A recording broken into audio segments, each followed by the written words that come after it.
Good morning everyone, this is Mike. Good morning, it's Pauline. And we're starting with the Society News for Friday the 10th of November 2017. The bowling group will be bowling at Alley Bowl in Ryde on Wednesday the 29th of November at 2 p.m. The cost is $3.95, which includes shoe hire. They will be having lunch beforehand at the Ryde Castle Hotel. If you wish to join them for lunch, please meet there at 12 noon. All are welcome. Please note there is no transport for this group. We are looking into organising a monthly audio book club to be held at Lord Louis Library in Newport. This will probably take place on the last Wednesday of each month in the afternoon, starting in the new year.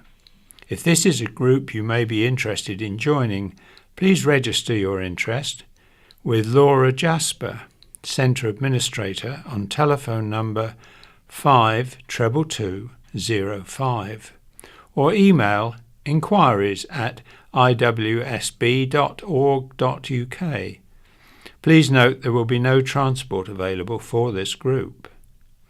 We will be holding a low vision open day here at Millbrook House on Tuesday the 21st of November at 2:30 p.m. until 6:30 p.m. We will be joined by Dolphin, Enhanced Vision and Calibre. Come along and explore the latest products and technologies for blind and partially sighted people. There will also be an expert from O2 mobile phones to offer advice and support with using the smartphone. Refreshments and parking will be available. For more information, please call Laura Jasper, Centre Administrator, on telephone 522205 or email inquiries@iwsb.org.uk. There will be a quiz in aid of the Society on Friday the 24th of November at 7 p.m. to be held at Millbrook House. If you wish to book a table, please either call 522205 or email inquiries@iwsb.org.uk. Alternatively, you can just turn up on the night. The cost is £3 per ticket to include refreshments. There will also be a raffle. Transport on the Isle of Wight. We plan to set up a working party to consider wider transport issues on the island and would like to extend an invitation to a limited number of representatives across the island who may wish to be part of this. We hope to involve service users from various communities to fully appreciate regional variations in services available. The first meeting is scheduled for Wednesday, the 6th of December at Millbrook House. If this is something you will be interested in joining, then please contact Laura Jasper, the Centre Administrator, on telephone 522205 or email inquiries@iwsb.org.uk to register your interest. The Christmas lunches are now being organised for the Knit and Natter group and the Owls group.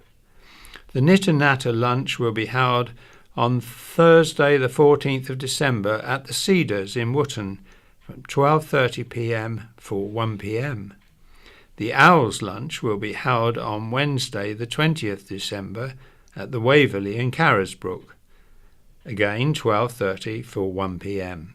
If you would like to attend either lunch, please contact Laura Jasper, Centre Administrator, on telephone number 522205 or email inquiries@iwsb.org.uk. Here is the Society News for the week Friday 10th of November. On Tuesday, the strollers will be meeting this Tuesday the 14th of November. The stroll will be from the end of Church Road in Binstead, with lunch afterwards at the Apley Manor at 12:30. The group will meet for coffee at the Butterfly World Cafe at 10:30. The next session of Introducing Millbrook House will take place on Tuesday the 14th of November.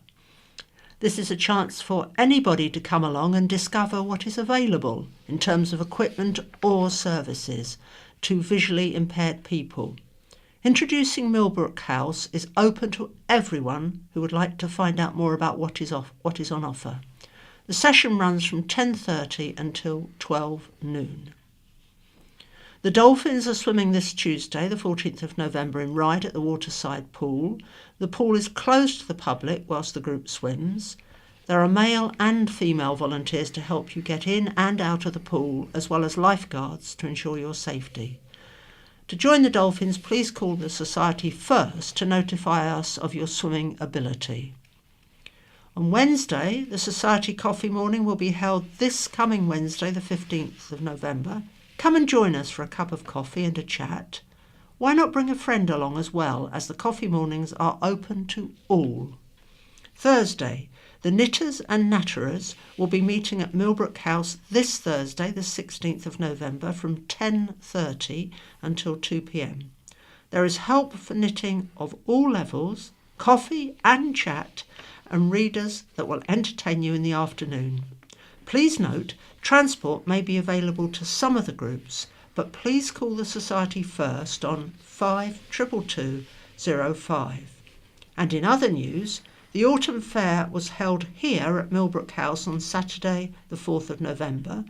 We raised £525.74p. Thank you to everyone that attended, volunteered or donated a prize or item towards the fair. The scaffolding news, there appears to be quite a lot today, but here we are. We start off in the Bay area. The current scaffolds are Lloyd's Bank, Regent Street, Shanklin, Carlton Hotel, Esplanade, Sandown, the Pink Beach Hotel, Esplanade, Sandown, 9 High Street, Shanklin, 70 High Street, Shanklin. Scaffolding is due up at Old M&M Wardle Store, 70 High Street, Shanklin, due up on the 14th of November. Kate's Cottage, 69 High Street, Sandown, due up on the 20th of November. And Grange Gifts, 97 to 95 High Street, Shanklin, is delayed. The dates are unknown.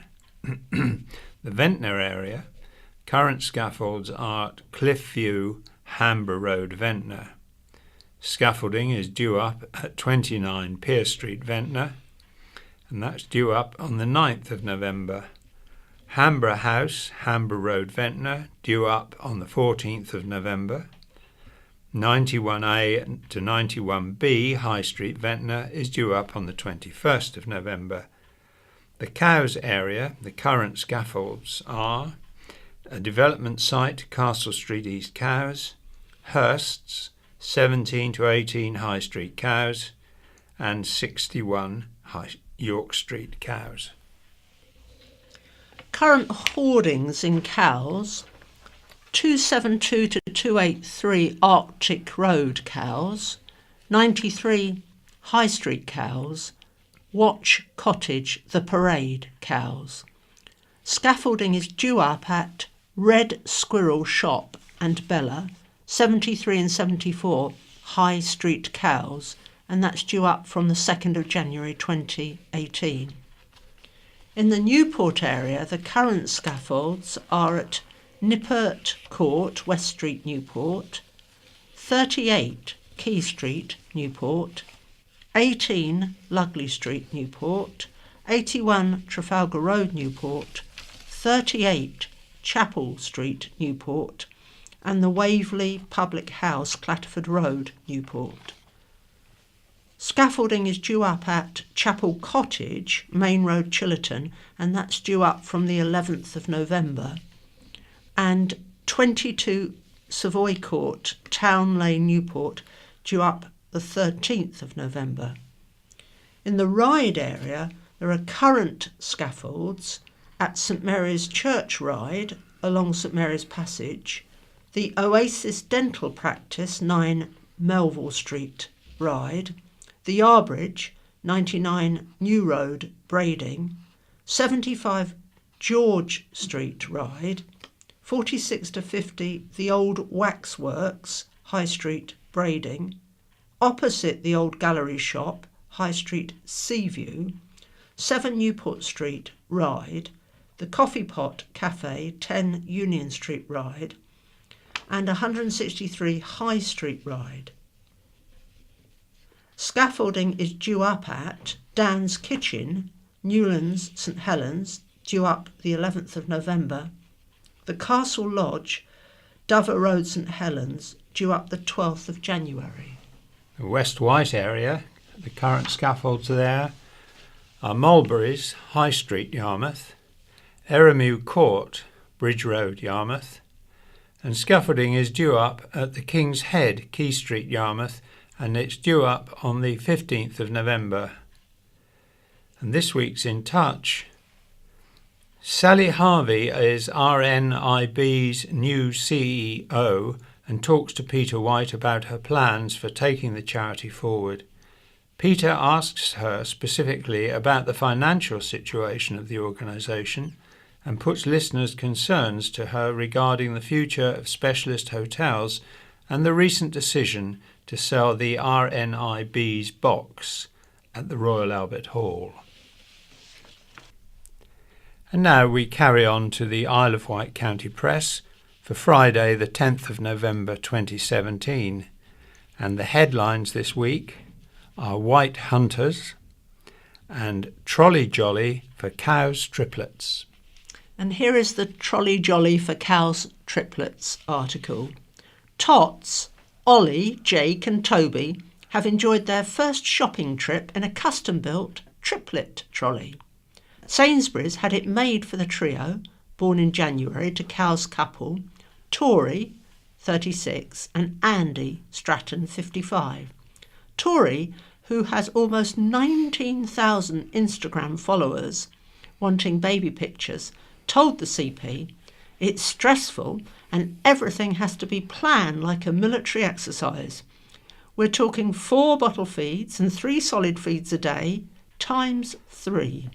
I'm feeding them while I talk to you, but they are a lot of fun and everyone wants to say hello to them, which is lovely.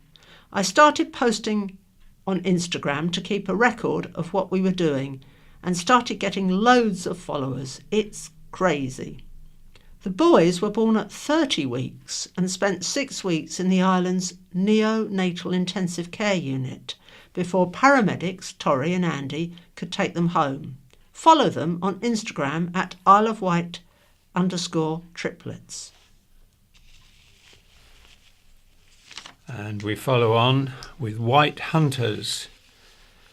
A group claims the island is a haven for paedophiles. The island is a haven for child sex offenders who view it as a place to hide their activities. That is the claim of Guardians of the North, that's GOTN, paedophile hunters based in the northeast of England, who will visit the island next Saturday, which is November the 18th.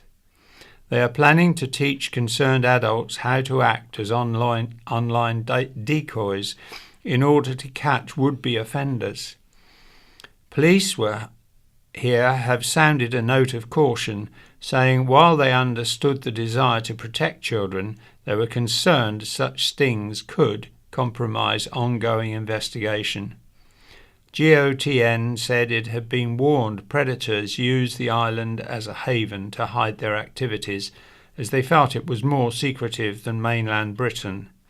But the police have assured people on the island that it's a safe place to live and work. Joe Jones founded GOTN with his eldest son in April 2016 after his 12-year-old boy was targeted online. He said, "Everyone in the group has been affected by abuse, so we are all in it for the right reasons. We set up profiles of children aged 11 to 15 on apps and social media and just wait. We never contact anyone first and always tell the person the child's age in the first few messages. We never encourage them in any way at all. We let them lead the conversation. If they arrange to meet, My team will go out and meet them and video it for our and their safety, and also for evidence. If they don't mention meeting, but the chat has been of a sexual nature, we will do checks for their address and travel to their house and alert the police. We never do live stings in order to protect the innocent parties who might be present. The group will hold a public meeting at Ryde Aspire at 4 p.m. on November the 18th. A grandmother from Freshwater was one of the first to put herself forward as an online decoy. The woman, who has 4 children and 3 grandchildren, said, "Sadly, in this day and age, you don't know who you are talking to on a social media. It's a shame there aren't more groups trying to protect children. I think it's very important on the island that we listen, as most of them bury their heads in the sand and think, I live on the Isle of Wight and things like that don't happen here." Although invited, the police said it would be inappropriate for officers to attend the public meeting. Isle of Wight District Commander Superintendent Sarah Jackson said, "We understand the public's desire to protect their children from online abuse, but we do not promote action by these kinds of groups. There are risks with such groups compromising ongoing police investigations. However, we will consider any evidence presented to us and reiterate our absolute commitment to identifying and prosecuting those who abuse and exploit children. Our attendance at this meeting, organised to promote the work of paedophile hunters, would not be appropriate. If members of our local community have questions or concerns about this type of activity, we are happy to meet with these residents separately to discuss concerns. The Isle of Wight remains a safe place to live and work, and a great deal of work continues to protect victims and identify offenders in relation to child sexual exploitation. Our neighbourhood policing teams have been training members of staff employed as taxi drivers, hoteliers and children's care homes and in pubs to encourage them to identify the signs of child sexual exploitation and have provided clarity around reporting pathways. If you are concerned about child sexual exploitation, call us on 101, quoting CSE, help me. Alternatively, call Crime Stoppers anonymously on 0800 555 111. Plan to alter dates of island school terms. Changes to school term times that could cut the cost of family holidays for island residents are being considered in a major council consultation. Views on proposals to cut the summer holidays by 1 or 2 weeks and bring in longer half-terms in the autumn, spring or both will be looked at in the review. Alternatively, parents can decide to keep the 6-week summer holiday status quo. Councillor Paul Brading, Children's Services Cabinet member, said, "We understand how important it is for families to spend quality time together, and it's becoming increasingly costly for people to get away during the school holidays. So we are looking at innovative ways to address this problem and want to hear what islanders think. It was our manifesto pledge to examine options to give families more choice over when they take their holidays, while at the same time making term lengths more even. Our aim is to further improve attendance, which will then drive up educational standards so we have all our schools rated good or better by Ofsted. We are committed to looking very carefully at this issue and want to hear the views of people with or without children of school age and, importantly, schools and businesses, particularly in tourism, so we can make informed decisions on any change. This is a radical plan, but it has some merit, and because we are an island, it is much easier for us to do so. Saying that, we will be guided by what people tell us." Plans for the consultation were set to be formally approved by the Council's Cabinet at its meeting on Thursday.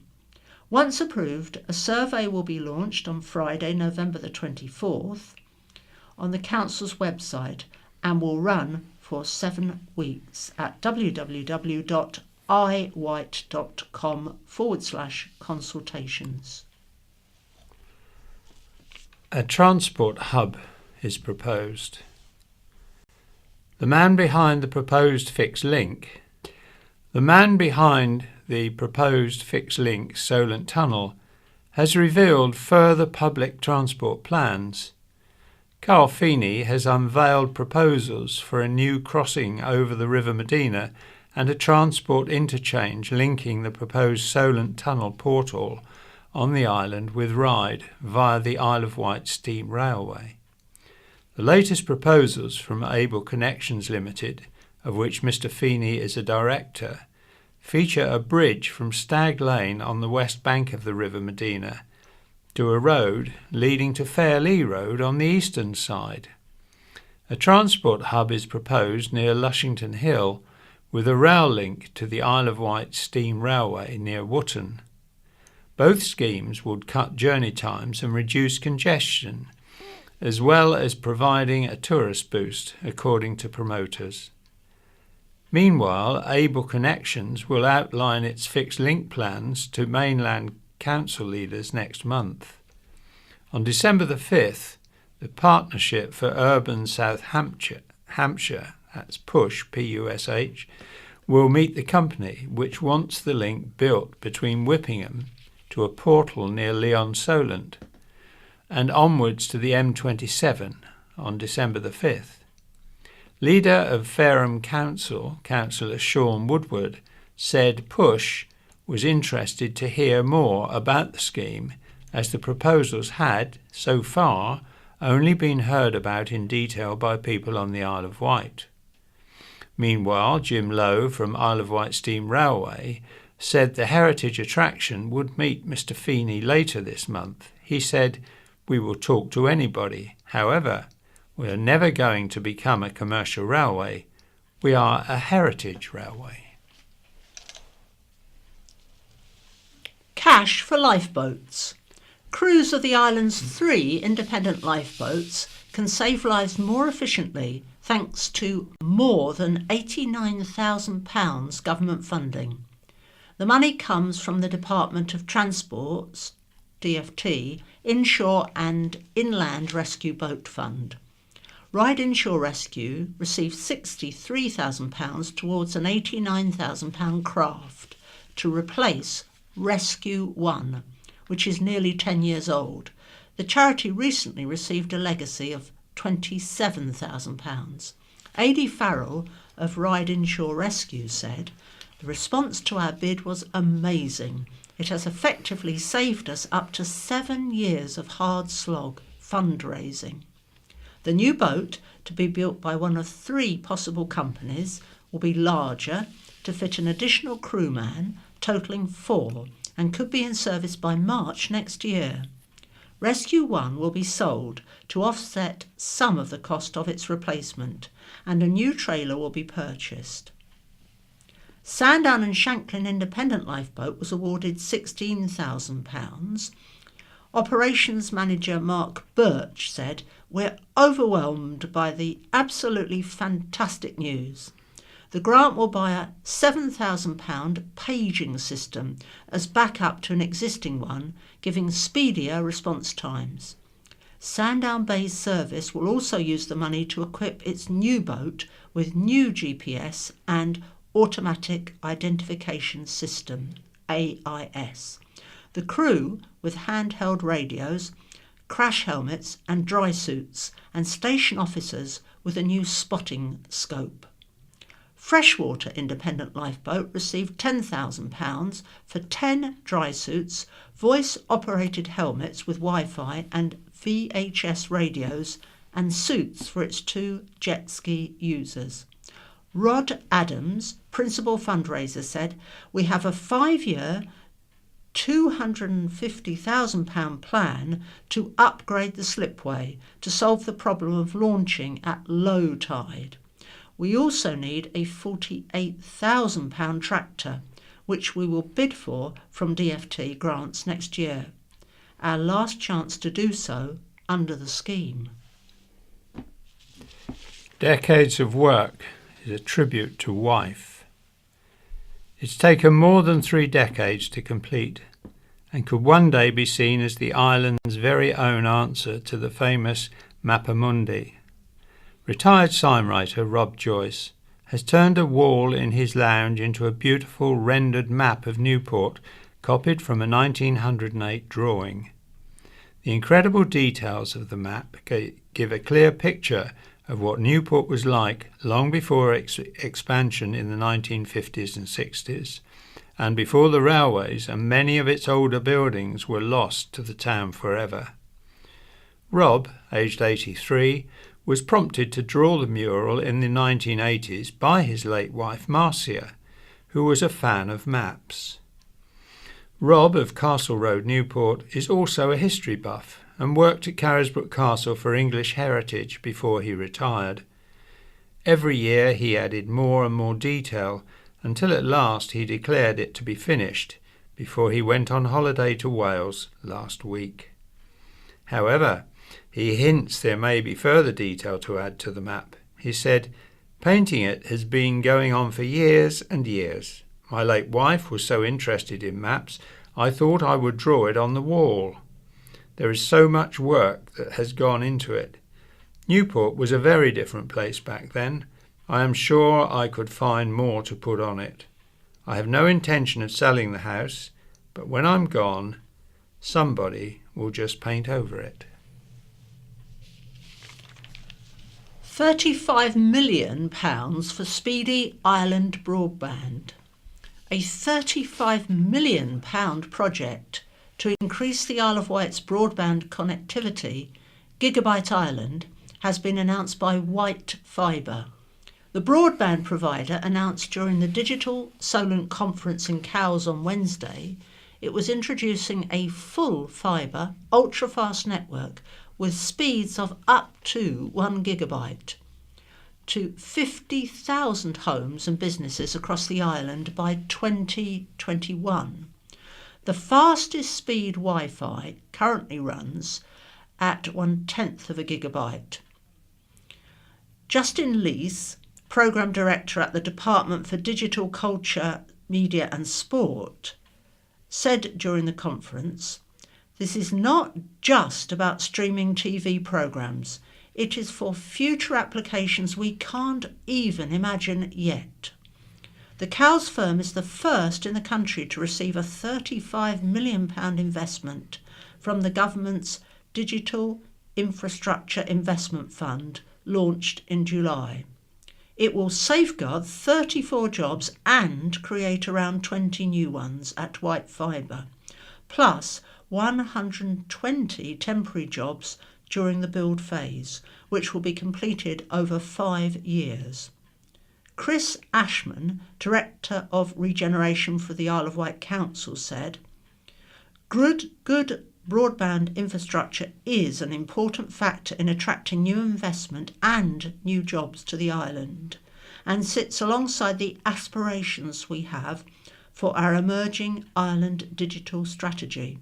This investment will make the island an even more attractive place for companies considering setting up here. The Daisy Bus is saved for the time being. A donor has saved the bus service that transports island cancer patients from the ferry to Portsmouth's Queen Alexandra Hospital for the time being. The Daisy Bus was due to finish today, which is Friday, but the donor, a supporter of the Wessex Cancer Trust, which runs the service, will pay the next 3 months' costs of around £6,000. A trust spokesman said, "The service costs £28,000 a year, around £500 a week. Thanks to the efforts of a donor, we have secured funding for the Portsmouth Transport Service until January. The Southampton Daisy Bus will continue to run as normal. The crisis hit because the Clinical Commissioning Group, that's the CCG, cannot fund transport services outside the National Eligibility Scheme. A spokesman said the £48,000 grant awarded in 2013 was not part of an ongoing arrangement and, since that date, the service has not received further financial support. The NHS is unable to fund travel unless medically required. In September, the CCG was notified the service was likely to be closed, and the charity expected it would soon need to inform its drivers of that. This was the first contact regarding the service between the CCG and the charity since January. However, the charity wanted this to be confidential, as they were still looking for alternative funding support. We know transport issues will be of overriding importance to people on the Isle of Wight. Not a trick, but a lovely treat. 3 kind-hearted Knighton children took a different slant on trick-or-treating this Halloween. Beau Roberts, Lola Dewing and Emily Evans, all 6, decided against a sugar rush and collected food donations for the local food bank instead. They got a great response and even managed to sneak a few sweets along the way. Did the stork survive, Brian? A stork, which got lost on its way to Africa and was believed to have died during Storm Brian, may be alive and well on the island. A stork was spotted and photographed by Keith Anderson flying near Isle of Wight Pearl on the Military Road on Wednesday. It is not known if it is the same stork, but island wildlife expert Matthew Chatfield said it was very rare to see that type of bird on the Isle of Wight. And there is a splendid photograph of, I assume, the stork flying along the coast above the cliff in the West Wight. Rather spectacular. Big water main scheme for Ryde. A huge scheme by Southern Water to relay 7 kilometres of water mains in Ryde is beginning this month. Sections of Ashy Road to West Street will be shut until early summer during the project scheduled to begin on Monday. The first phase will see Ashy Road closed between East Ashy Lane and Smallbrook Stadium until Christmas. The north section of Ashy Road between Smallbrook Lane and West Street will be closed between January next year until March 2018. The entire project is set to be completed early next summer. A Southern Water spokesman said, "We know road closures can be frustrating to road users, but these are necessary so we can carry out our work safely. Our mains replacement scheme will reduce bursts and improve water supply. Recently, the area was left without water following a burst, so it's essential we help to prevent this in future. Road closures will be in place throughout the scheme, and we'd ask motorists to follow the signed diversion routes." We have a dedicated scheme webpage, which will also for regular updates. As an Island Road spokesman added, utility companies have legal rights to make repairs and improvements to their services. It is the responsibility of the Highways Authority and utility companies to seek to minimise the impact of work and to ensure reinstatement of the highway is carried out to the required standard. Following discussions, Southern Water has, at our request, agreed a range of measures to minimise disruption. These include phasing of the project, weekend and nighttime working and extended shifts. 17,500 calls to child neglect line. A staggering 17,506 calls raising concerns about children at risk of abuse or neglect were made to a helpline in just 1 year. The calls and emails or reports filed by the police, schools or health service staff on the island were made to the children's reception team at Hampshire County Council, the front door for the Children's Social Care Services, between March 2016 and April 2017. Extra staff were taken on to handle the sheer volume of calls, 2,000 more than the previous year, averaging 1,459 a month. The overwhelming majority of calls were dealt with by the reception team, the first point of contact for anyone with questions or concerns about the welfare of a child or child protection issues. The remaining 3,529 were referred to the safeguarding team for further investigation. According to an annual report published by the Isle of Wight Safeguarding Child Board, that's the IWSCB, the number of reports filed at the weekend by statutory bodies presented a real challenge, and at the same time staff recruitment and retention remained difficult. At the end of March this year, 200 island children were subject to a child protection plan because they had been or were likely to be neglected or abused.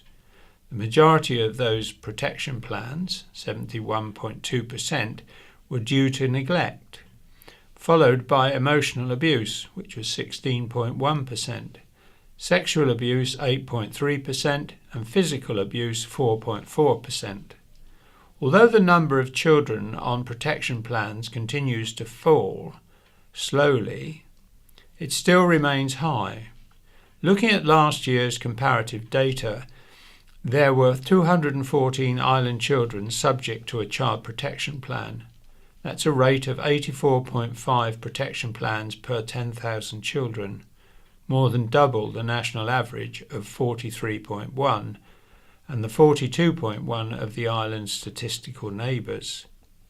The report suggests high level of deprivation on the island, where 22% of children are living in poverty, compared with 18% in the southeast, could be a factor in the number of child protection cases.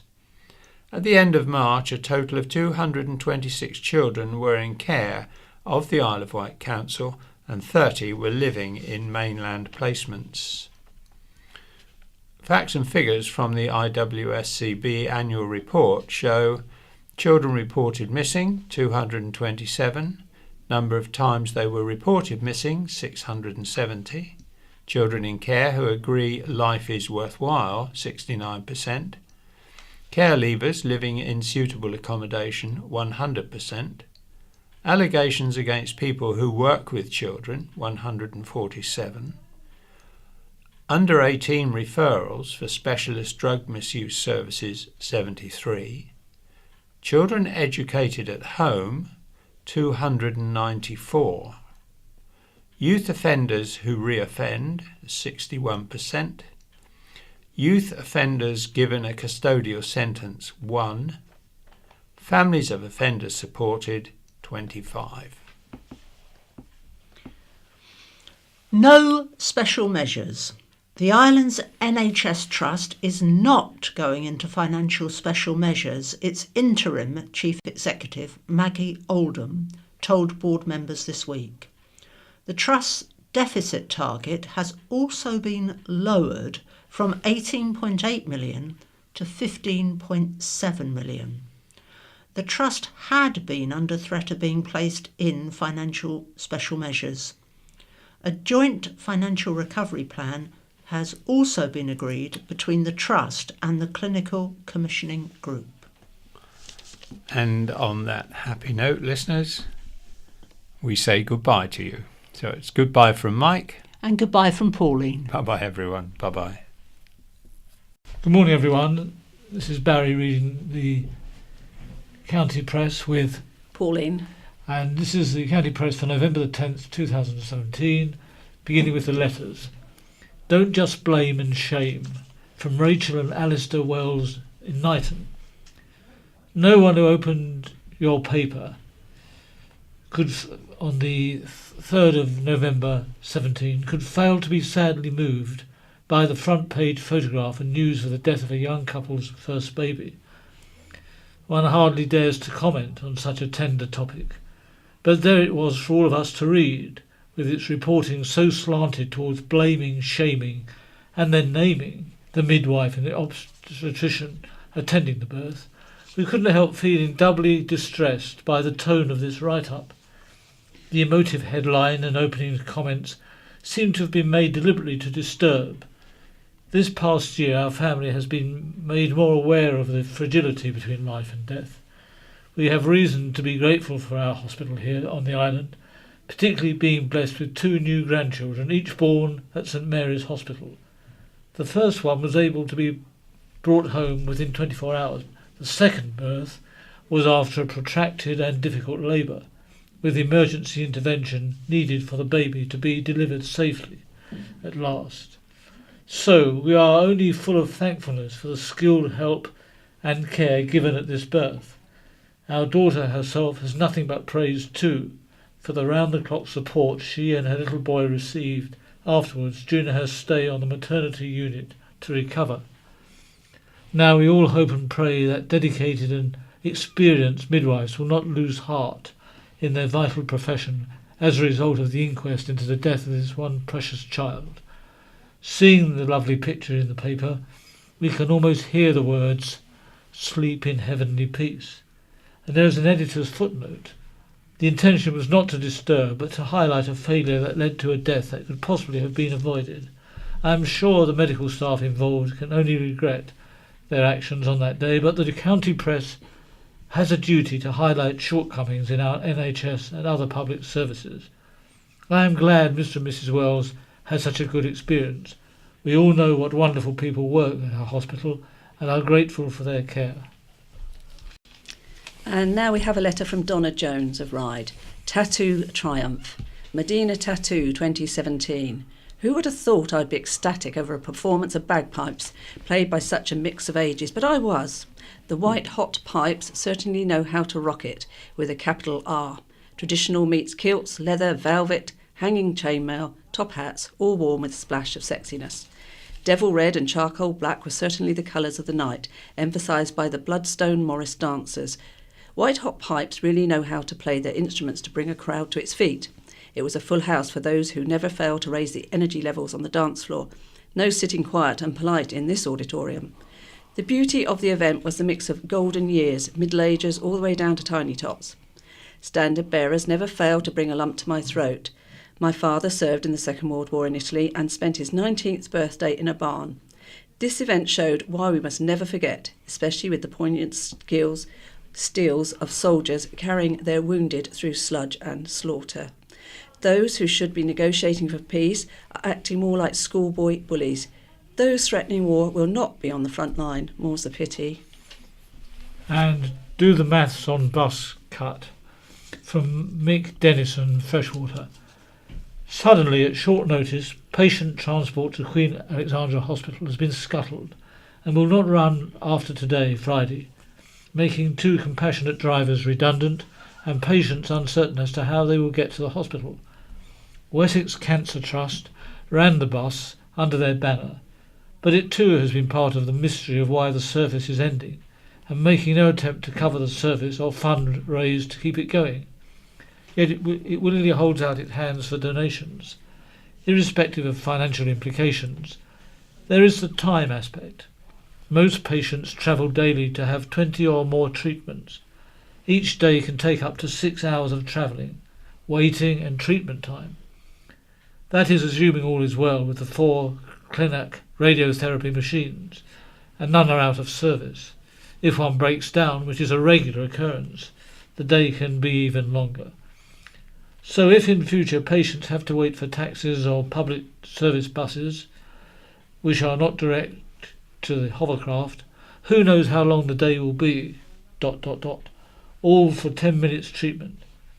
This situation is disgraceful, and if this withdrawal is finalised, anyone who is infirm will have enormous issues accessing treatments and may well decide that in effect treatment is denied them by the hurdles they have to jump.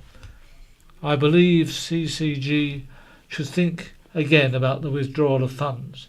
The NHS and St Mary's may well be in financial difficulties, but this cost-cutting decision is a step too far. Consider this. The Isle of Wight NHS Chief Executive Maggie Oldham is to spend £60,000 on office moves. That equates to 30 months of running costs for the bus. Need I say more? And now a letter from John Nuttall of Ryde. Houses plus cars equals traffic jams. Simple.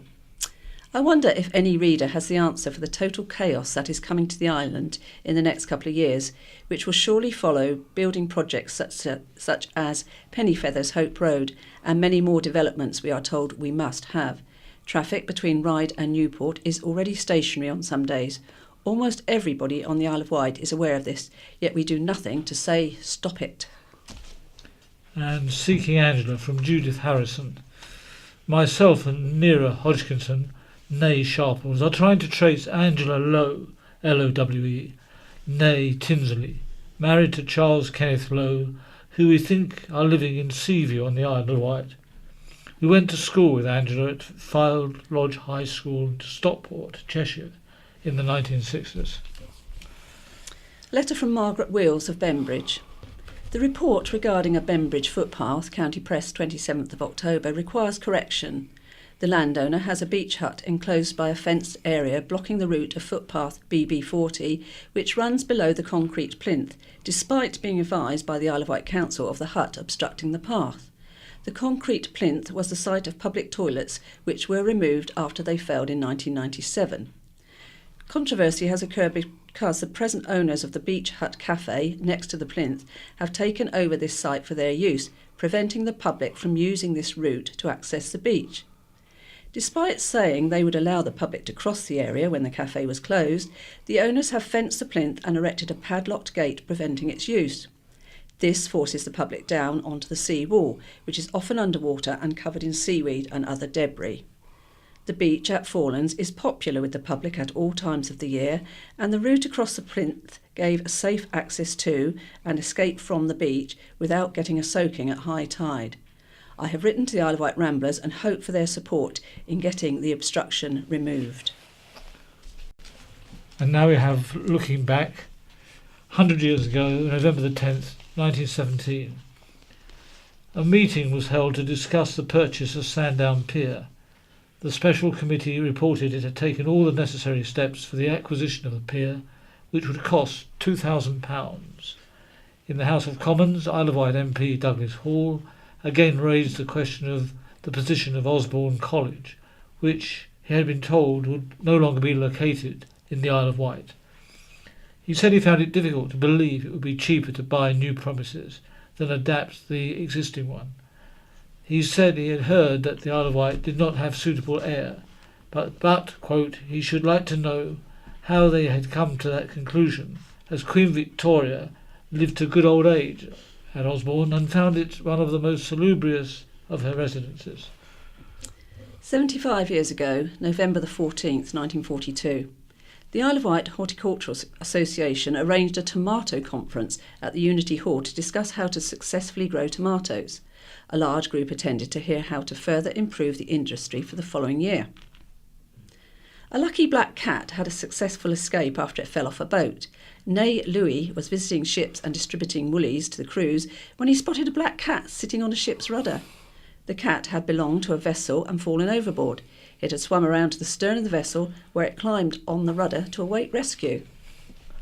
And 50 years ago, November the 18th, 1967, a Cowes teenager argued that a lack of facilities for young people was causing boredom and resulting in an increase in crime. Chris Guy, aged 15, said there was nothing to do in the town other than wander the streets and sit in coffee bars. He argued that a modern hall should be built in the town for young people to use as their own community centre. 25 years ago, November the 13th, 1992, a dog was issued a bus ticket with a difference by Southern Vectis. The company agreed to give Sheepdog Gilly free travel in recognition of the work she did visiting St Mary's Hospital each week. The dog worked as a therapy pet at the hospital. A 7-week-old Newport baby was one of the youngest patients in the country to have undergone heart surgery.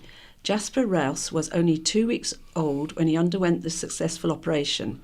His parents planned a special thank you to the surgeons and raised money to support the hospital's heartbeat appeal. And 10 years ago, November the 9th, 1992, Plans to upgrade the ferry service Wight Links Yarmouth route went before the town council. While the plans had attracted controversy, Yarmouth Mayor Councillor Stuart Dyer said there was a lot of misinformation about the upgrade. Wight Link Chief Executive Andrew Wilson said without the new ferries they could not continue to operate the route. It was gribbleworms versus Gribble in a battle to save Yarmouth Pier. I repeat that, it was Gribble versus Gribble in a battle to save Yarmouth Pier. The pier was infested with the infamous gribbleworm, which was eating away at the wooden planks. The man brought in to save the day was Richard Gribble, who began the £450,000 restoration of the Grade 2 listed pier. Now we have Wight Memories through a conductor's lens. A rare archive of island photographs by amateur snapper Reg Davis was unearthed by local historian Alan Stroud, which give a fascinating glimpse into the last century. Historian and author Alan Stroud meets some fascinating folk during the course of his research. His latest book, An Island Camera, is the result of one such meeting, a collection of nearly 50 years of photographs in both black and white and colour taken by Reg Davis from Newport. Reg spent his entire working life with Southern Vectis in the days when buses had conductors. He had twin passions that went hand in hand, his job and photography. And as he travelled, he took his camera to record the people, events, street scenes and the buses on which he worked between 1923 and the mid-70s, decades of ever-accelerating change.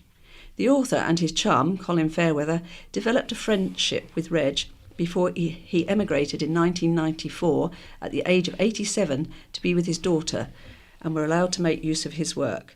Reg died in 2001 and the book is a fitting tribute to him, focusing his lens on Newport as it was shaped into the town we know today. The A4 landscape softback published by Now and Then Books with its 128 pages costs £13.96. There is a book signing on Saturday, December the 3rd in the County Press Office in Powell Street between 10 a.m. and noon. And Grave reveals tragedy. Now that Newport and Carisbrooke cemeteries have friends, new life is being breathed into the social history of the area. An interesting headstone recording the tragic loss of the brigantine Charles George has just been uncovered by the friends at Newport Cemetery. The headstone, swathed in ivy, was brought to their attention by a descendant of those buried there. The grave is of William Thomas Odell and his son William Penn Odell, and also marks the deaths of Henry Woodford, John Curley and Ernest Adams, all from Newport, who were lost when the 193-ton Charles George was mown down by the 3,800-ton P&O SS Cathay off Beachy Head in the early hours of Thursday, April the 23rd, 1885. The Charles George, with her 7 crew and 1 passenger aboard, had left Cowes and was heading north to collect coal, the skipper fatally relying on the sail before steam rule of the sea. After the brutal collision, crew member Fred Churchill from Sandown took to the rigging and managed to board the Cathay from there. Henry Jennings from Newport and James Wallace of Cowes were picked up after being in the sea for half an hour and brought back to Bembridge. The Cathay was not seriously damaged and continued on her voyage to Calcutta. The bodies of father and son were eventually washed ashore and funeral services held in St Thomas Church before burial at Newport. No evidence has been found that the bodies of the other 3 victims were ever recovered and identified, but at least they are recorded on the Odell headstone, said Friends webmaster Anthony Barton. No doubt there are other memorials in the cemeteries with their own stories, which have become overgrown, and we hope to reveal these. The Friends have recently completed adding the names of those buried at Newport, St Paul's and Carisbrooke cemeteries up until the year 2000 to the free-to-use database. The details of more than 25,000 people buried there can be found at https://www.ncc.org. www.fonts.org.uk. Now we go to my view, and this is Malcolm Mimes' view. Late to the crease to bat for La Houghton. The island is to host UK Pride in 2018, an event that will be very good for tourism and will fill the streets with colour. I won't be attending, not just because it is on a Saturday in the middle of the cricket season, but because such events are just not my thing, just as Ryde Carnival is not my thing, nor is the Cows firework display. If you've seen one firework display, then you've seen them all.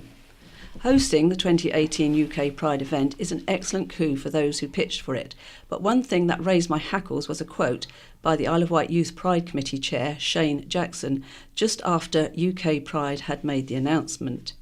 Shane told the press 2017's Isle of Wight Pride event had been a success despite prominent homophobic columns appearing in the local press. Really? Where were these prominent homophobic columns? Because I don't remember reading any. I can only presume that Shane is referring to the Charlotte Houghton piece about Pride, published in the county press last December. But Charlotte's column was not in any way homophobic. She merely gave her viewpoint, a viewpoint that is shared by many others, that the subject of sex and sexuality were an individual's choice in 2016 and did not need to be a matter for public shows. Following the publication of Charlotte's article, a rather nasty witch hunt took place, which members of the LGBT community, taking to the letters page of the county press in their droves, all of them outraged and disgusted, twisting Charlotte's words to try and make her out to be homophobic. The editor of this newspaper felt the need to issue an apology to the LGBT community, an apology which I believe he was wrong to make. Charlotte never wrote another column after Pridegate, which was a great shame, and also a great loss to those of us who used to enjoy her weekly take on island life. It would seem to read Shane's quote that the opinions of those letter writers last December have somehow become accepted as the truth. But it is not the truth, and I for one cannot just sit back and ignore such inaccuracies. I would invite Shane to go back and read Charlotte's article again, and then perhaps he would like to write a letter to the county press to say he was wrong and there weren't any homophobic columns in the local press after all. Perhaps all those others who wrote in as part of the original Charlotte Houghton witch hunt would also like to reread the article, and they too could perhaps write in and apologise for their false outrage and false disgust. I won't hold my breath for any apologies. In fact, what we'll probably get are letters from outraged members of Ryde Carnival Committee and disgusted members from whoever it is that sets off those fireworks in Cowes. And no doubt I'll also get accused of homophobia for having the audacity to correct the Pride Youth Chair. Oh, what a nanny state we now live in. Editor's footnote. Mr. Mime is entitled to his opinion that I was wrong to apologise, but I disagree. I apologise for offence caused at the time because I understood the views of those who said it was still not okay for gay men to hold hands in the street without being abused or worse. I know Charlotte was not being homophobic, but I did feel some of her column amounted to a confusion between sexuality and sex. I look forward to Pride UK being a huge success on the Isle of Wight. Now we have Rebecca Roncoroni, a very different sort of poppy day. As we all know, puppies are not just for Christmas. Having just acquired a beautiful little black lab poppy, let me tell you that we're also not for the faint-hearted, half-hearted, the impatient, those who value sleep or the squeamish. This is what I have learnt so far. Never pick up an 8-week-old pup 48 hours after flying back from Thailand. Jet lag and new puppies are like descending into a weird circle of sleep-deprived hell. Forget Dante's 9 circles of hell. There is a 10th, and a new pup will introduce you to it. All the toys you've bought for your furry bundle will be ignored. There is far more fun to be had in chewing up the cardboard boxes, dragging them round your house, and depositing tiny bits of wet, slimy stuff everywhere. Everyone has an opinion on the best way to train a puppy. Many are contradictory. It reminds me of when I had my first baby 30 years ago. The best bit of advice I received was from my grandpa Tom, who said, Throw all the books away and do what feels right for you and your baby.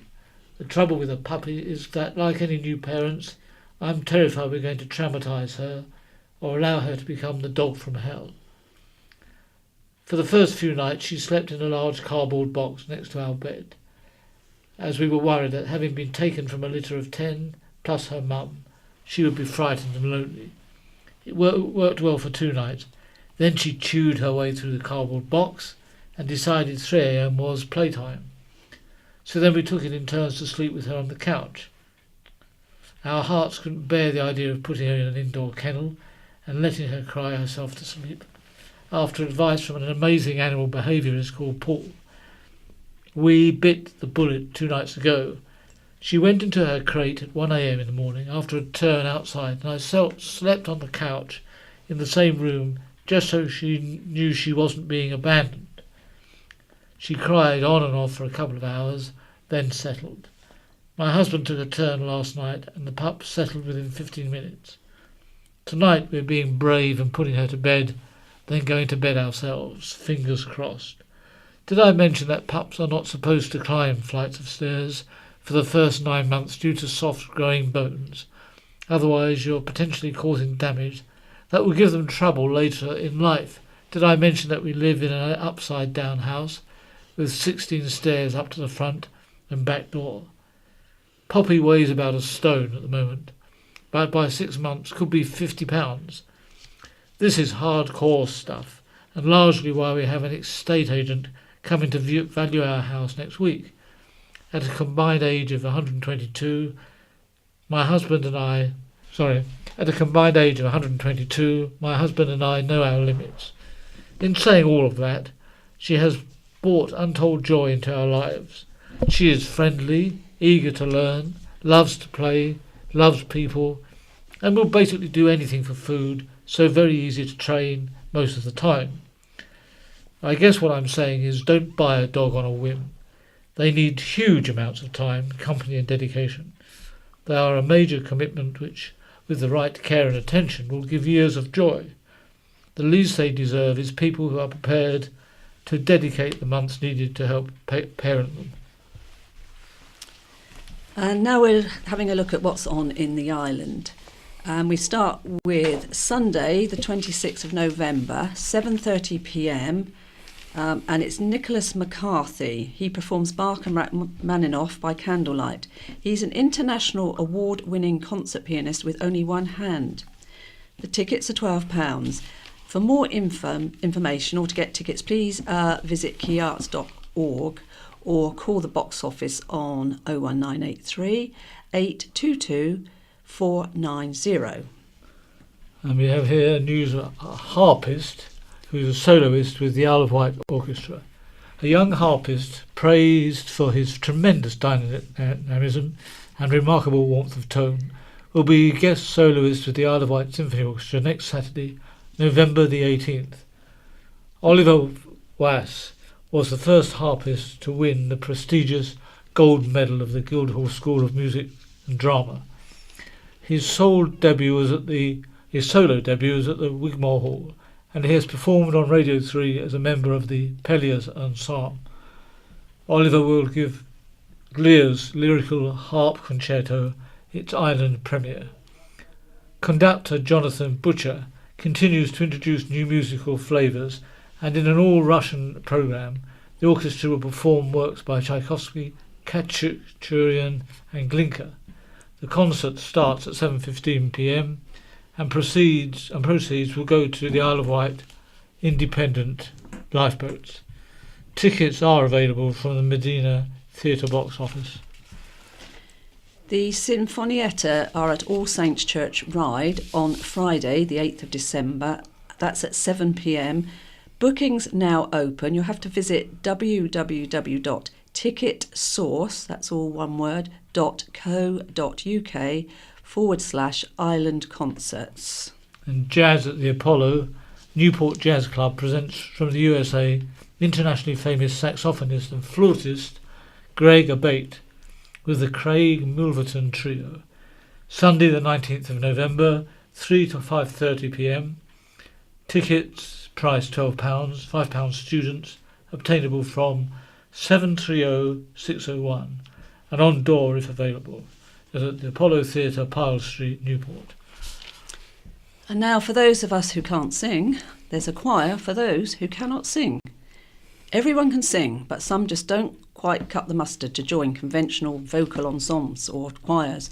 But the tone-deaf among us, or those who sound like the proverbial strangled cat, are being encouraged to join the Off-Key Community Choir, a new singing group which welcomes the vocally inept with open arms. The choir is the brainchild of East Wight community navigator Judith Stratton. Its first session attracted more than 30 singers. The group itself has also had more than 2,500 views on Facebook. She said, "I started the new choir in Shanklin for people who think they can't sing. In fact, the worse they sound, the better. It's all about enjoying making a noise and having fun." Judith said the Off-Key Community Choir was designed to be a friendly, welcoming and sociable singing group aimed at people aged 18 and over. If you enjoy singing your heart out in the shower but lack confidence in your voice, would you like a place to go to sing with others who feel the same way, said Judith. Well, this is the new singing group for you. Contact singing teacher Sue Raybould on 07917 764 190 or Judith on 07736 151 632 for more information. The choir meets at Shanklin Methodist Church on Tuesdays, 6:30 p.m. to 8 p.m. It only costs £1 and there's free parking after 6 p.m. And now we're going to read some more articles from today's county press. Here we have CP appoints Marriott as publisher. Alan Marriott has been appointed publisher and editor of the Isle of Wight County Press. Alan, who is currently editor, has been promoted with immediate effect. Having joined the CP as sports editor in 1984, Alan held a number of editorial production roles before being appointed editor in April 2007. He started his career as a trainee reporter at the Chester Observer in 1980. Alan will report in to Vincent Boney, managing director of New Quest, Hampshire, who said, "I am delighted to see Alan step up to this important role. He has a love of island life, business and, of course, a commitment to maintain the quality and values of the county press as we cultivate the digital opportunities for local enterprise." Alan said, "We have a great committed staff here at the county press and I look forward to managing them as we create a new model under New Quest ownership." David Thornton remains the CP's advertising director. A new stroke unit has opened at St Mary's Hospital. The 4-bed hyper-acute stroke unit was opened by High Sheriff Ben Rouse on Tuesday. The new facility within the existing stroke unit will give high dependency care to all stroke patients within the first 72 hours of their stroke. All patients diagnosed with a stroke, whether or not they have received thrombolysis treatment, will be moved from the emergency department to the new unit within 4 hours. The unit brings experts and equipment together under one roof to provide first-class care. The NHS Trust said that this would reduce death rates and long-term disability. Nursing staff in the new unit receive training in acute stroke care. They've spent time at the hyper-acute stroke unit at the Royal Hampshire County Hospital, Winchester. The cost of the equipment was £37,000. There will be news of a Christmas fair on Sunday the 26th of November at Northwood House and Park, Cowes. Great gifts from over 30 exhibitors. See Father Christmas in his grotto. Bring your dog to meet Santa Paws. Hot seasonal food and refreshments. Free entry 10 a.m. to 4 p.m. A plea from young people in the Isle of Wight to support the Votes at 16 campaign has been snubbed by MP Bob Seeley. Writing to Mr Seeley ahead of last week's Commons debate on lowering the voting age, Isle of Wight Youth Council Vice Chair Tom Jackson said, "The Youth Council and Youth MP feel strongly about this issue, as we feel people aged 16 and 17 should have a real say in how this country is run. It simply seems illogical to us, especially as many young people with part-time jobs pay national insurance, yet do not have any influence on how that money is spent." The Tories were accused of blocking the bill by spending too long talking, so there was no time for a vote. Rejecting calls to support the campaign, Mr Seeley said, "I am in favour of keeping the current system, which has worked well and which is in line with the vast majority of the democracies in the world. 18 is the age at which full adult responsibilities are assumed, as well as legal independence. It is right this comes with the right to directly participate in our democracy. Young people can take on some responsibilities from 16, enabling them to secure some experience of adult life before taking on full adulthood, including voting at 18. Lowering the voting age has, however, been backed by Isle of Wight Labour councillor Jeff Brodie. He has tabled a motion to next week's full council meeting calling for the authority to support the Votes at 16 campaign. Currently, 1.5 million 16 and 17-year-olds are denied the vote. The campaign, supported by thousands of young people across the UK, and the Votes at 16 coalition, consists of a wide range of youth and democracy organisations, said Councillor Brodie. He said 16 and 17-year-olds were as knowledgeable and passionate about the world they live in as anyone else and as capable of engaging in the democratic system, and they should have a say in decisions that will define their future. People who consent to medical treatment, work full-time, pay taxes, get married or enter a civil partnership and join the armed forces should also have the right to vote. Also, a plea for home for bus shelter by Mal Butler. The bus shelter Isle of Wight project for homeless people is still looking for a home to continue to provide a sanctuary for the island's homeless again this year. The charity gave people a place to sleep, as well as providing food and clothing on its unique bus, which was manned by volunteers. It was originally situated at Seaclose Park, Newport, but moved from the site during the Isle of Wight Festival in June. The charity opened in November 2016 and successfully helped rehouse 22 of its guests full-time. The project is now being run by Carl Print from Porchfield, who previously was responsible for coordinating the night portering operation in St Mary's Hospital, Newport. He said, "There have been issues and much learned, but we still want and can help people move on. At the moment we have the bus in storage, but would like to reopen the service this winter to continue the work we have started. We have found a building that could potentially house the project in the future, and are exploring ways to make this a reality here on the island. It's not just about looking after people during the winter months when it's freezing. We are here to help and support people in getting back on their feet throughout the year. I don't want this project to disappear. We still have a great opportunity to help people in a unique way. It's not just about those who are homeless, but about the many hundreds of people sleeping on friends' couches on the verge of homelessness. It's also about providing prevention, support and advice. We are asking the Council to get behind the project as the public have and give the project the support and time to grow and prove its benefit.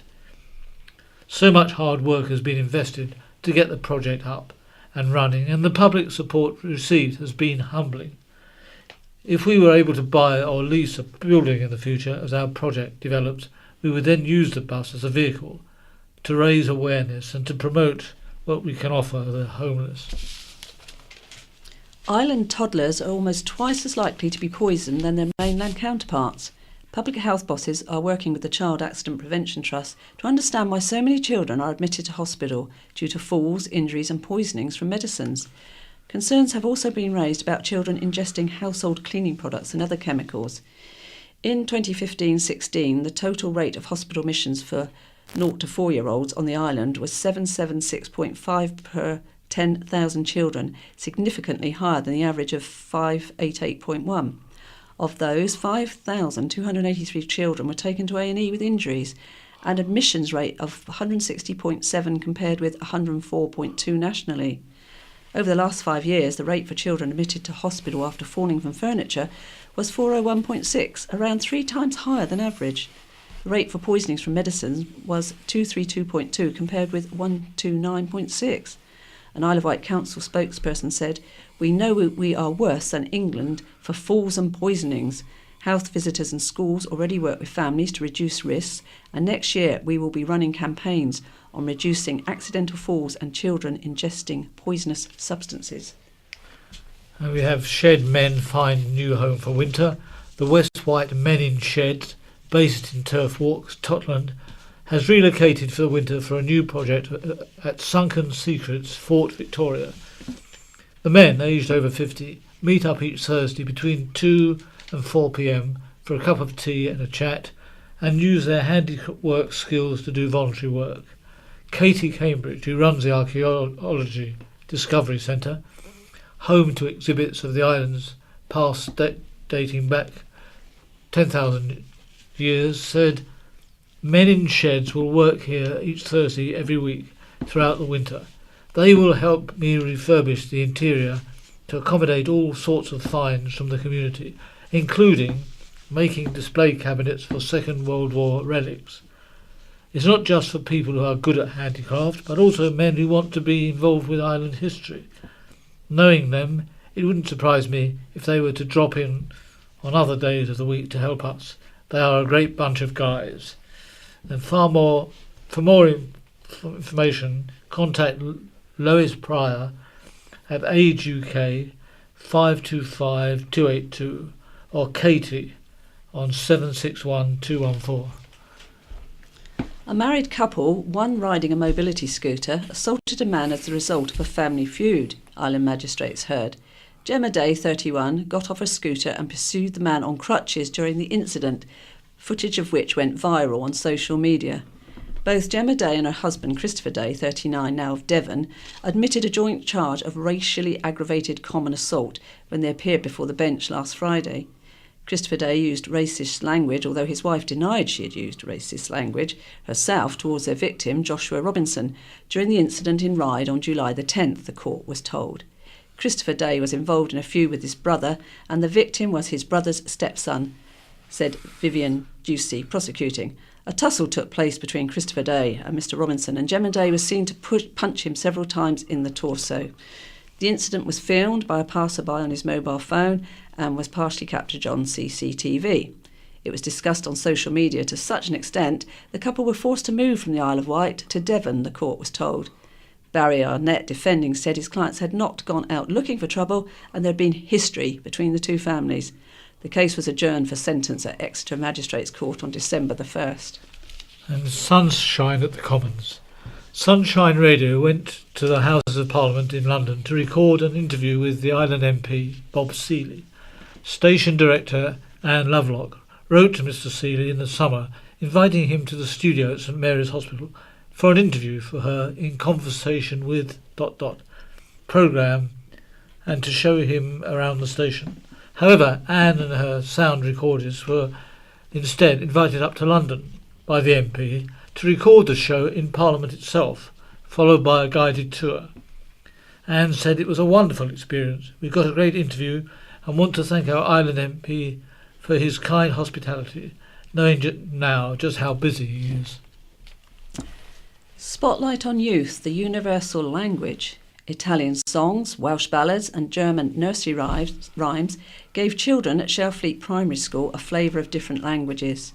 Youngsters learnt how to say the words love, peace and friend in European languages, including Greek, Slovakian, Portuguese, Danish and Swedish, and looked for national flags during a treasure hunt around the school grounds. Modern foreign languages teacher Paula Blackley said, "The aim was for the children to gain a greater understanding of the world around us, understanding more about the different languages and cultures. I was really impressed by their ability and enthusiasm to learn languages." And Wootton homes get go-ahead. Revised plans to build 9 new homes and an access road off Lushington Hill at Wootton have been approved, despite objections from the parish council and residents. The scheme on a small grass field on the western edge of the Wootton Bridge Service Centre will see 9 detached homes built. It will include 2 two-storey homes, 2 chalet bungalows and 5 other bungalows. The parish council raised objections, saying the scheme was a major infill of a greenfield site and overdevelopment of the land. Residents said the scheme would result in a loss of views and could impact on wildlife, including bats, barn owls and badgers. However, members of the Isle of Wight Council's Planning Committee approved the scheme, subject to a number of minor revisions. And now that's all we have time for today. So I hope you all have a nice weekend. And it should be cheerio from Barry. And cheerio from Pauline. This is the BBC. This is In Touch, the magazine programme for people like me who are blind or partially sighted. I'm Peter Wight. Thanks for downloading this week's edition. It's generally acknowledged to be a tough time for charities, and the last year has been a particularly tricky one for the RNIB, the Royal National Institute of Blind People. We know it's been struggling with a deficit, and they've undergone a major reorganisation to work out their priorities. They've also not had a permanent leader. Sally Harvey has only been acting chief executive over this period.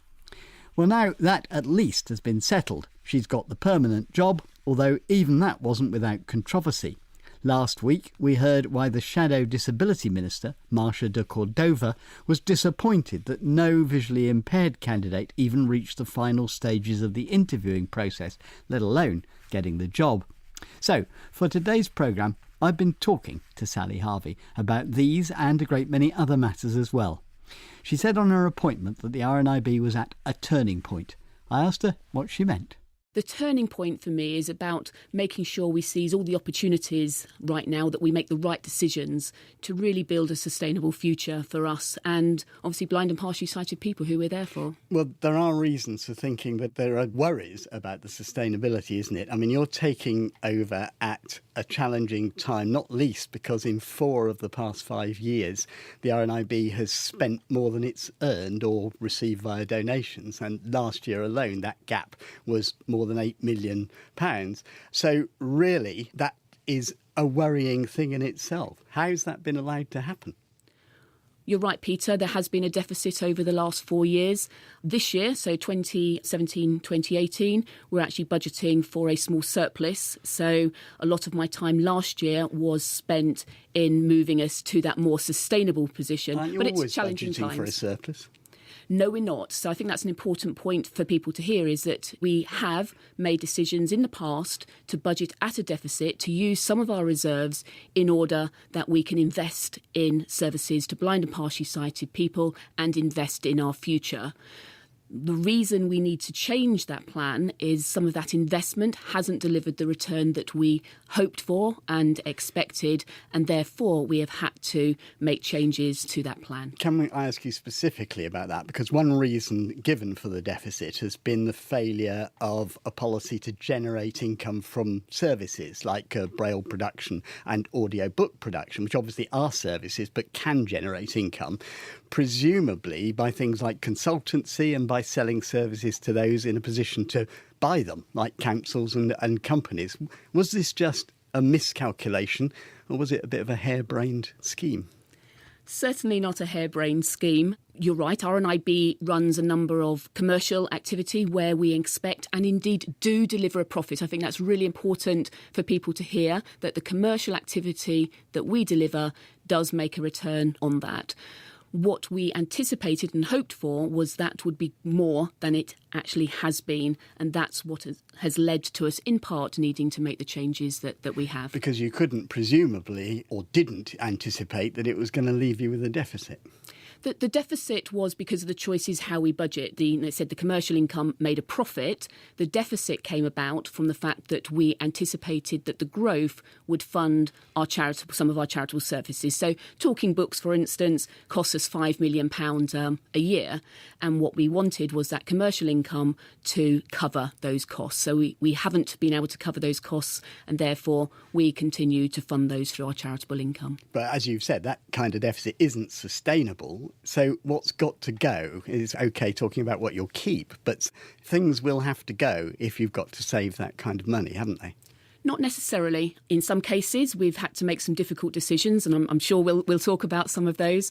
But in other cases, it's about doing things differently. It's about investing in technology. It's about reaching our customers differently. And there are different ways of doing business that are cheaper and more effective, ultimately. Are you now saying you can't make money out of those kind of things, out of consultancy? And is that because people just aren't in the market to buy it anymore? Councils are strapped, presumably? No, I'd make the point again, Peter, that our commercial activity is making a return on that investment. So it is making money. It's just not making as much as we would like it to do. So in some cases, yes, we will be pulling back from some of that, and that's where some of that investment, the money we've invested in consultancy, for instance, has been part of some of the area we've had to cut back on. Just talking about what you have to cut back on, some people are still concerned that the campaigns department seemed to be a casualty of your major reorganisation that you were involved in last year. Was that about money, or was it about not upsetting a government which made it clear it wasn't happy about charities putting so many resources into campaigning? Oh, well, it's absolutely not about that. We feel very passionate about campaigning, and there will be no let-up in terms of campaigning at government or local level where it's required. So I absolutely need to make that clear, that commitment to campaigning is still very significant. Officer, because to maintain a really effective campaign, you need a face and an experienced person, don't you? Our approach to campaigning is twofold. We have our national campaigning team, that's headed up by Fazile Hardy as our Director of Advocacy, and that will focus in terms of parliamentary work, in terms of national policy. That's also supported on the ground by our network of campaign staff and volunteers within local communities. And our approach there is very much being responsive to empowering and supporting local communities, blind and partially sighted people themselves, to campaign on things that are most important to those people locally. Something called a campaigns team is really clear. It's campaigning. How do they get to the people who can actually forward the thing that they're concerned about? Yeah, we have campaign coordinators in each of our 12 regional networks across the UK. They're the people that should be contacted. The easiest way to contact RNIB about any of our work is actually by calling the helpline or registering to become a Connect member. And through that, all blind and partially sighted people will hear a lot more about the work of RNIB. On last week's programme, RNIB's new chair said that though she was happy with your appointment, after all, she made it, she was disappointed that she was unable to appoint a visually impaired chief executive, and that she thought it was RNIB's job to prepare visually impaired people to be able to take up such positions. How might that be done?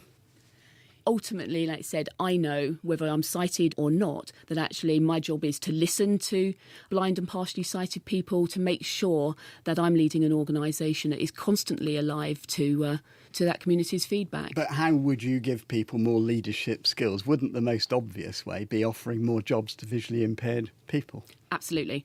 So I think, I've got a huge commitment to this. I think Ellie talked about how she wanted to work with me to support new ways of doing that. One of the things that I've done in last year, we've introduced apprenticeship schemes. So in the last month, actually, we've recruited 4 new apprentices, and that number will grow going forward. The other thing we're doing at the moment, and I'm excited about this, albeit it is early stages, so just put that caveat in, is that looking at actually how people progress within work. I think one of the things that actually Ellie talked about last week was how, like I said, even when people are in employment, actually they may not have the promotion opportunities that should be available to them, because, I know more than anyone else kind of how many incredibly talented people there are who happen to have sight loss. So actually making sure that perhaps they're offered the right support is something that I'm really keen to explore. What's your current ratio of visually impaired employees to the whole workforce? Yeah, not as where I want it to be, Peter. It's around 7% currently. That is pretty low, isn't it? A single figure percentage point. And if you can't do better than that, how can you try to persuade other companies to do better? The percentage is only part of the story. First of all, absolutely, that number needs to be higher, and I want it to be higher. But it does hide some facts. We haven't been recruiting as much as we might otherwise have done in the last year. But where we have, for instance, our helpline, we recently had 10 vacancies. We're promoting and growing that team. Of 10 posts, 5 of those people have sight loss, so 50% of those posts. Our ECLOs, 6 of the last 7 appointments are either blind or partially sighted. ECLOs are the liaison officers who work in hospitals to help people who've just lost their sight. That's right, Peter, and obviously kind of that particular role. In fact, over a third of the ECLOs are actually living with sight loss themselves, and as I say, 6 out of 7 of the most recent appointments are living with sight loss themselves.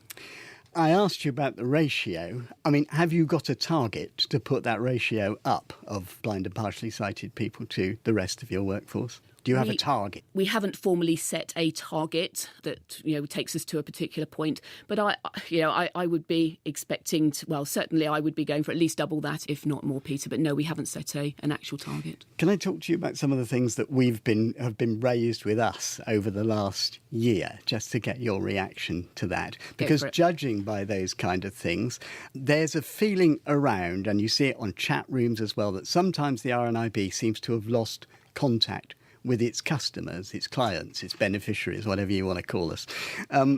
Take, for instance, the Orbit Braille machine, which was supposed to be available 12 months ago, but still hasn't seen the light of day. When we tried to find out what had happened to it, getting information, and I must be honest, was like trying to get blood out of a stone. It's interesting your press officer is with me in the room. So, and it was very difficult. And this is what upset people. Not that there can't be production difficulties with a piece of equipment, but that people weren't being told what was happening. Okay, and I can understand that, because of course this particular bit of kit, if we once we able to get it to market, is such a life changer, isn't it? We know how expensive Braille readers are. That's why they were cross. You were very happy to talk about it when it seemed to be a life changer 18 months ago, and not a word when it's having a bit of trouble at the factory gate. Yeah, and that's I think part of the challenge, Peter, is we were incredibly excited. We still are, and absolutely we're committed still to bring it to market. As I think people will know, we're working as part of a group across the world actually to get this product to market. But why not tell us in that case? I mean, it probably wasn't your fault if it's a production difficulty. Why not just tell people what's going on? I think you're right. So so in terms of, as I said, it is experiencing production challenges. We want to make sure at the point it comes to the market in the UK that it is working effectively. It is very new production technique. So, the reason it's taking so long is because it is something very new to the market. There isn't anything kind of secret about that. I think it's more the hesitation of, I suppose, not wishing to raise expectations further, Peter. So I'm sorry if it's kind of well, absolutely. And I think last thing I would want to do is maybe kind of repeat the mistakes of that by giving you any further kind of dates that may then not come to fruition. But you will definitely be the first to know the moment we can get it onto the market, because it's hugely exciting news, and it's such a shame that something so positive, as you say, has become kind of almost a bad news story. That's such a shame that's happened. And then there was the business of the sale of the box, which was bequeathed for the use of blind people at the proms in someone's will. And people got upset about that. This is what David Small said to us about it. They want to use it for other services, they say. But what worries me about that is when they say they're going to use it for other services, it just goes into the coffers, and who knows what happens to that money. And they will raise quite a bit of money because those boxes are quite valuable. And I say, well, why can't that money be hypothecated to, music? Because they do spend so little time on music, and it's so important. David there was talking, of course, about the money and what will be done with the money. And the other thing that people were upset about, him included, was, just the lack of consultation. It seemed to come out of the blue. One of the challenges of kind of working in an organisation, any business, is you have to make sometimes some difficult decisions. In this case, we had to move quickly in order to secure the sale. So, we weren't able to about the consult. finances, really, then? No, not in particular. It's a combination of, yes, we've talked around our financial position and the need to move away from a deficit. So, of course, I would be communicating wrongly if I was to suggest that it didn't make a contribution to that deficit. But it's also about making sure that RNIB at any point in time is delivering services that make, I suppose, the biggest difference. And that's where it's really difficult. It's a real difficult call when services such as the Albert Hall, of course, for those who used it, was an incredibly valuable service. The Albert Hall isn't going anywhere. And so actually we were... we had to take into account that actually people could still go to the Albert Hall. The Albert Hall still does schemes for disabled people to be able to go. And I think, we haven't yet got the details of it, but we are also looking at making further arrangements for blind and partially sighted people to have access to tickets. So we were reassured that people would still be able to use the Albert Hall. But yes, we need to make decisions because there is so much that we need to do with the relatively small amount of money that we do have. And one more, easily our biggest reaction over the year was the proposed sale of some of the specialist holiday hotels that so many people told us they loved and valued and again felt unconsulted. I mean, can you bring us up to date with that for a start? What is the plan? We kind of heard whispers of being able to save some of those hotels. What's the current position? Yes, the position is there's 3 hotels we're talking about here, one of which, the Lauriston, has been now sold and is being run. It's been refurbished currently and is still being run as a hotel. The staff we employed have all been transferred to that new employer. So it's as a specialist hotel with 4 visually impaired people, but inviting other sighted guests. Yeah. Which as it was before, when we ran it, it was also took many sighted guests. And the other 2? The other 2 are still in the process of negotiations. I think most listeners will know that RNIB doesn't actually own those hotels. So the actual details of those sales I'm not at liberty to share because there are other parties in that mix. Are you hoping they'll survive as specialist Absolutely. hotels? The expectation as it currently stands is that they will both be sold as going concern hotels, which I'm delighted to hear that is where we're currently at. But there does seem to be a connection with those 3 stories. To put it simply, and I hope not sentimentally, has the RNIB lost its heart? Oh gosh, I really hope not, and I don't believe we have. I mean, blind and partially sighted people are at the heart of the organisation. In fact, it's one of our values.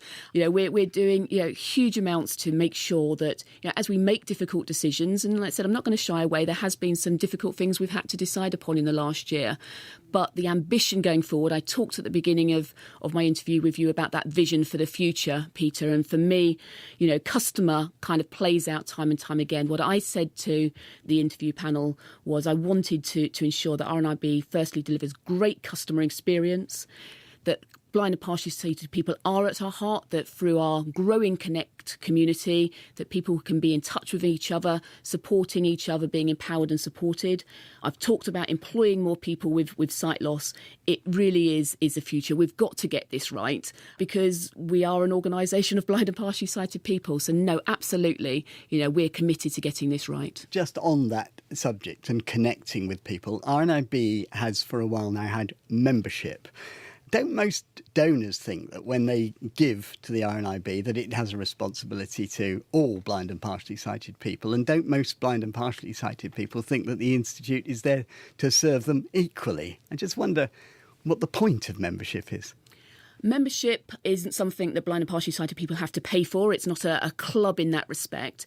It's actually a part of a growing movement. That's the emphasis we're putting on it, is being part of their organisation. So RNIB Connect is growing. Over 30,000 people have signed up to say they want to be more connected to RNIB. If I were to ask you to sum up in a sentence what you would like to have achieved, let's give you 5 years, in the next 5 years, what would you say? In 5 years' time, Peter, I want RNIB to be wholly relevant to the 2 million people living with sight loss, valued in the way that it is delivering fantastic services and is connecting blind and partially sighted people to each other. We wish you luck. It's in all our interests that you succeed. Sally Harvey, thank you. Thank you, Peter. Well, tell us what you think and what you'd like to see the RNIB doing over the next 5 years. You can call our action line for 24 hours after tonight's programme on 0800 044 044. You can email in touch at bbc.co.uk or click on Contact Us from our website. That's www.bbc.co.uk/intouch. And that's it from me, Peter Wight, producer Cheryl Gabriel and the team. Goodbye.